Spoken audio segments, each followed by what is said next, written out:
Rich Shea here with another unboxing, this time Crown of Emara, or Emara, or I should look how to pronounce it. It's from Pegasus Spiele, designed by Benjamin Schwer. Pretty sure I balanced that correctly. So I really wanted to get this game at Origins 2019, and it wasn't there, and then it wasn't around, and then it seemed to be only in Europe and gone, but eventually I got it. It has a very cute title, but it was the kind of gameplay that I liked, that I was interested in. So let's open it up and take a look. Here we go. The instruction booklet, and you can see the components. It's the usual, everybody's got pale tan backgrounds with light brown borders. Is it a law? I don't know. So there's a scoring track. It's actually a dual scoring track. There are country and town locations you put together to make the game board. There's a place where you put pile up nobles. Each player has a board. Notice there's 3 sections, 1, 2, and 3, and they hold a card underneath. Books, signet rings, coins, bread, favor, donation, gift, and markers, a bread and stone marker. First player statue. 36 action cards. Each player gets 9 identical action cards. 20 nobles to pick up. I guess there's must be 5 kinds. 14 event cards that happen during the game. 22 advisors, 16A, 6B, and 4 turn overview cards. There are resources, wood, cloth, grain, and stone. There are 16 craftsmen. Each player gets 4. 8 counselors. Each player gets 2. 4 citizens and 4 buildings. Each player gets 1. Those are actually tokens to keep track of the score. And you can see, let's see, how we got kind of glossy. Let's get the glare out of the way. So the rules, a 2-page setup spread, and you can see the setup is fairly elaborate with 17 steps before you're down to shuffling your action cards and taking them. Okay. The overview on a turn, you basically you play a card, and you may take bonus actions, use different kinds of points to do things, and then you have to move one of your 2 advisors the number on the one of the 3 slots that you chose for that turn. There'll be an event, players take their turns, then you end the round. The events can happen either things that happen before or after the turn or affect during the turn, but you do that. You play 3 turns. Every 3rd turn you'll draw 3 new cards to play in the order you want in the next 3 turns. Okay, and after 6 rounds, in other words, you'll have gone through your 9-card deck twice. The game is over and you do the end scoring. So you're basically going to have 18 turns to play. You play a card for your turn. The slot you put it in determines the movement action, but each slot can only be used, have 1 card in it, so every 3 turns you'll use a 1, a 2, and a 3. The cards, 5 of the cards get you a resource. 1 of them lets you turn resources into gold. The other 3 have special actions, okay, and then you move 1 of your 2 counselors clockwise the number of steps shown. You have to move the exact number that's indicated, unless you have something that does that, okay, and then you perform the action associated with the location, and then they're explained. So out in the country you get resources. There's 4 different locations. They'll be set up in a random order. They correspond to the 4 different resources. In the town, in the cathedral, you make donations and you can get books or favor tokens. In the castle, you can make a gift to the king and get a signet ring, or discard books to get building points. In the market, you can turn a resource into a gold coin and discard 1 to 5 books to get a range of citizen points. Notice the more you discard, the more points you get per book. And at the construction site, you can pay to get building points, pay to get citizen points, or pay wood for, I guess stone is building points, plus citizen points, and wood is just building points, bread is just citizen points.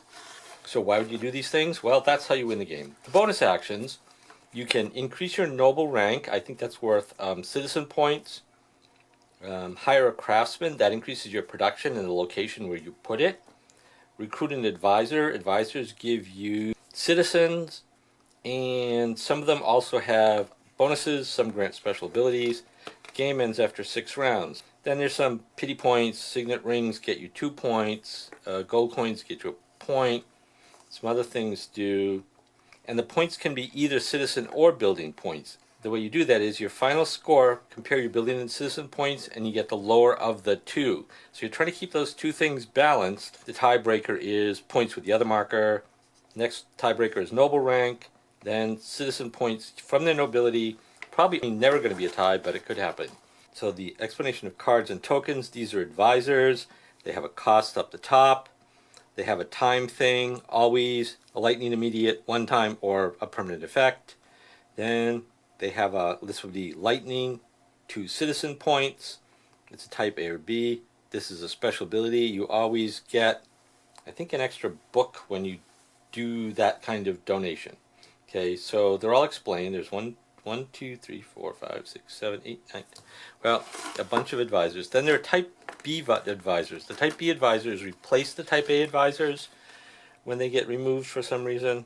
Okay, you can earn favors, citizen points, building points, book, signet ring, gold coin. Okay, and the events can. Everybody gets a resource. You can buy some.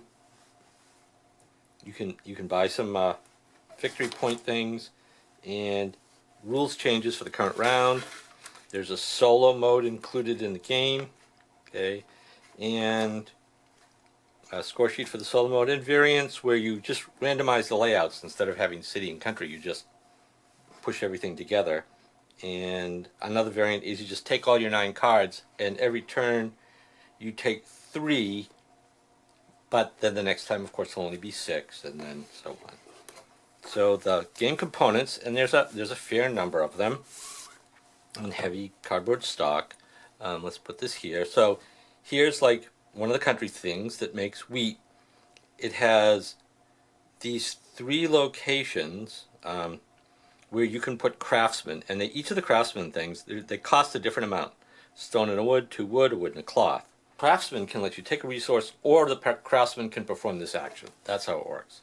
One or the other. There's the wheat one, a wood one. These are very similar.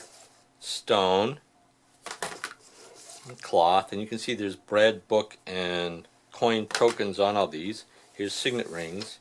Here's the town, and then it just shows you the actions of stone to building plus citizen, bread to 3 citizens per, and wood gets you either 5 or 3 wood for 10 building points. And there's the favorite tokens, I believe. Here we're at the market. It's a book for books for a variable number of citizen points. Cloth to gold. Any of the goods to gold. And the advisor cards go there. Signet rings, favors.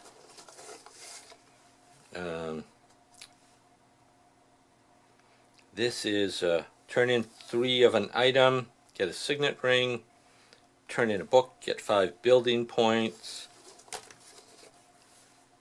Here's turn 3 of an item into a book plus a favorite token. That's at the church. Here's the player things. So in some of the spaces there are these setups, and as something gets used, the number of favors, I believe it's favors, decreases for a while until it's down to 1. So getting there early in the game is more advantageous than later. Good luck with that. The starting player thing, 1, 2, 3, 4. Player tokens. Here's the scoreboard in 2 pieces, because hopefully you'll be doing a lot of scoring during the game. and it goes around. So one of the things that happens is I think building things are harder to get. So at the beginning of the game, when you set it up, citizens start at 0, but buildings start at 30. Okay, 35 the first time you play. The noble cards will go stacked on here. I think you go up in rank, and you have to do that. Here's why these are here. I guess those look like oh, these are the citizens and building things for keeping track of your score. These are your counselors, 2 in each color. They're actually 2 different shapes. I think one of them might be a woman. One might be a guy. Here's stone and wheat, cloth and wood, and here are your craftsmen. There's a fairly hefty stack of cards because you need some cards. Let's see if you can open that without opening a vein. Close.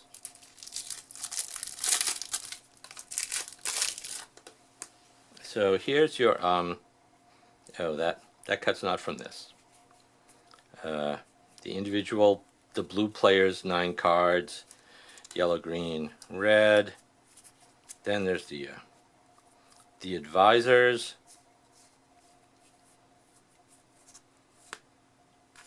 and the events, bountiful harvest, good labor conditions, mostly they're good. Alms for the poor, well, I guess that's good. The Great Famine, that's not so good. Here's the ranks. You can see you have to discard signet rings. You get citizens, baron, count, a signet ring and a coin, prince, signet ring and a coin again. Oh, one of the things that I forgot is, it's baron, it's 33333. Count. When you get to the count, the first person, I can't remember which order, I'll check, but they're different. 3, 4, 5, 6. Then for the prince, it's 4, 6, 8, 10. Marquis, 8, 10, 12, 15. And the duke, 12, 14, 17, 21. So let's see exactly what order we stack these in. Stack according to title, sort, value in descending order. So getting there first is worth more points for the higher ranks. And you can only have 1 of each rank. You can't be a duke twice. That's all the components. I'm looking forward to trying this game. It's not super heavy in strategic play, I don't think, but a lot of interesting puzzles. Every turn is a puzzle. You solve the puzzle to maximize the points. It looks like there's some randomness in the way it's put together, but that can make for a fun game if it's not, too big a time investment. And this certainly isn't a big time investment. I fully expect the 45 to 75 minute play time to be pretty accurate. So, thanks for watching. Hope you're getting in some enjoyable gameplay, or will be soon. Remember that, for online play, among your many choices, you could check out the Meeple League at meepleleague.com. We're organizing online play, and we're trying to add to that, although we're very excited about face-to-face play and hoping there's going to be more of that soon. So take care. Thanks for watching.